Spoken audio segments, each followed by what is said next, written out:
Yo people, welcome back to the YouTube channel. You already know what time it is. It's time for another review, but this time it's just down the road. Crystal Palace versus Arsenal. I thought to myself, let me check in with the locals. Yeah, let me see what's going on, because apparently we need to be watching out for the third place, but apparently they're watching the wrong three, because they lost 3-0 to Crystal Palace at Selhurst Park. Scrumdiddlyumptious. And listen, I'm not one to talk, because we just got our asses handed to us as well. But unfortunately, you said too much, sir. You said too much. You should have settled down. All them Arsenal fans, listen, love and guidance, but calm down. I always say it to you. Just focus on fourth. Focus. Concentrate like juice. Why get so ahead of yourselves? First of all, third place is not something to celebrate. I have already come many a time on record and said, listen, I don't celebrate fourth place. I don't celebrate top four. If we ain't winning it, then we just finish top four, mandatory, and keep it moving. But you man are trying to chase us, hunt us down, talk the talk, walk the walk then.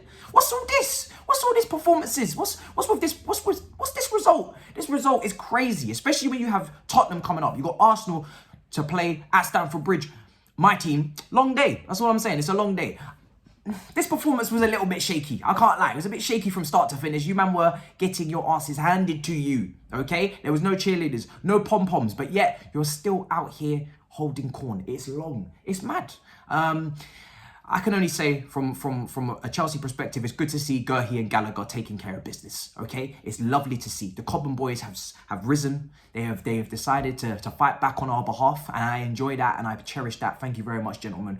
Much appreciated, because somebody had to shut these brothers up, and you've done so. And I thought, listen, performance-wise, it was mad. Okay, from the first kick, you could see that Crystal Palace had some punch to their passing. Patrick Vieira has got this team playing with intensity. When they have possession, Crystal Palace, they don't waste no time. They're direct. They get the ball and they punch it in between the lines, whether it's Anderson, whether it's Mark Gurhey looking for Zaha in the channels, Mitchell looking for Zaha in the channels. They were punching the ball in between the lines and they're not pissing about. And that's what I love to see. If you're going to have possession, you need to be punchy with it. Don't be nonchalant. Don't be holding onto the ball, taking time, slow. No, if you are moving the ball slowly, it's taking long to get to your receiver. Then the receiver takes an extra touch. Everything just slows down.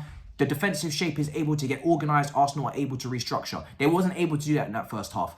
Palace were pressing, but very conservatively, very carefully, very cautiously. They took their time with it. And Arsenal, unfortunately, they couldn't handle it. And Anderson was punching some lovely passes in between the lines. So was Mark Gurhey. Two beautiful ball-playing centre-backs is what we love to see. And this is why I screamed and screeched about Mark Gurhey for so long. The guy is a baller. You can see it in this game if you watched it. He is wearing the armband for Crystal Palace at a young age, first season in the Premier League after playing for Swansea last year, and you can see why the hype was there behind his name.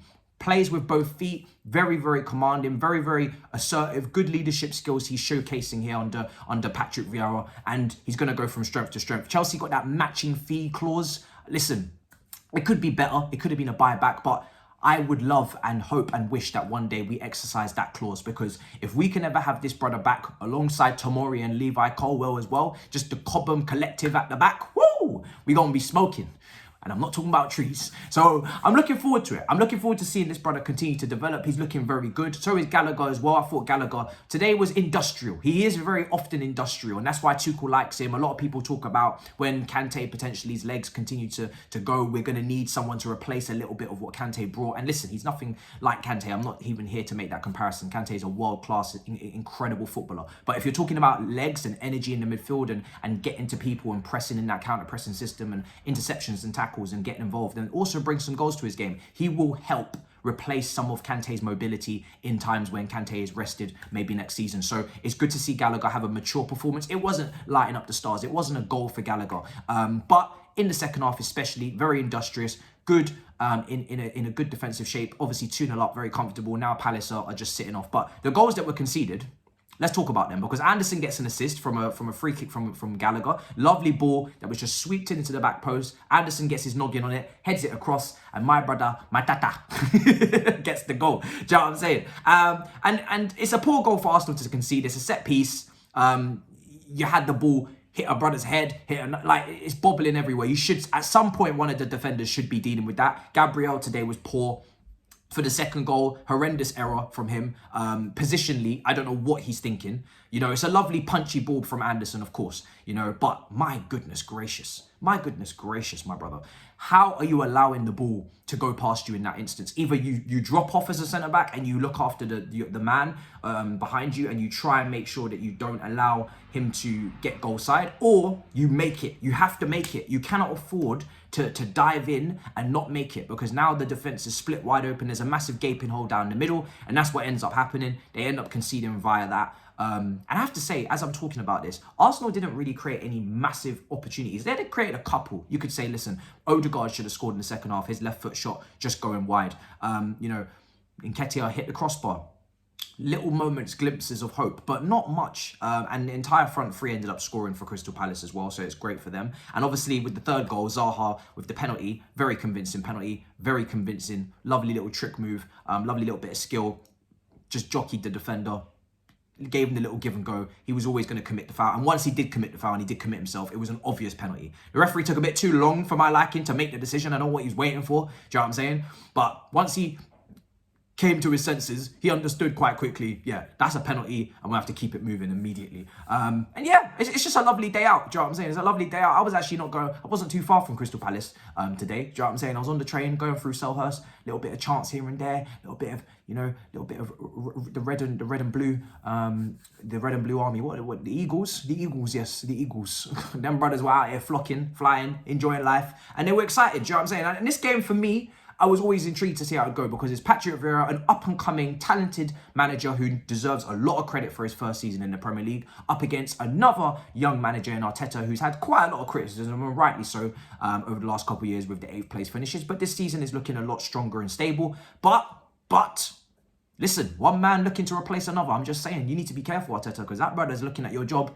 And today, you know, he absolutely wiped the floor with you. And Crystal Palace, you have got to give them their credit. They've moved up to 9th place. There is a little gap between Wolves and Crystal Palace in terms of the top 8 and the rest of the league. But Crystal Palace, after having quite a big cleanse, I call it a cleanse. They got rid of Gary Cahill. I think they got rid of Scott Dan. All these kind of older brothers that were just lingering around, stenching up the place. They got the air freshener in.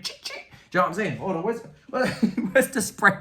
Do you know what I'm saying? Man, I'm just went, you know what I'm saying?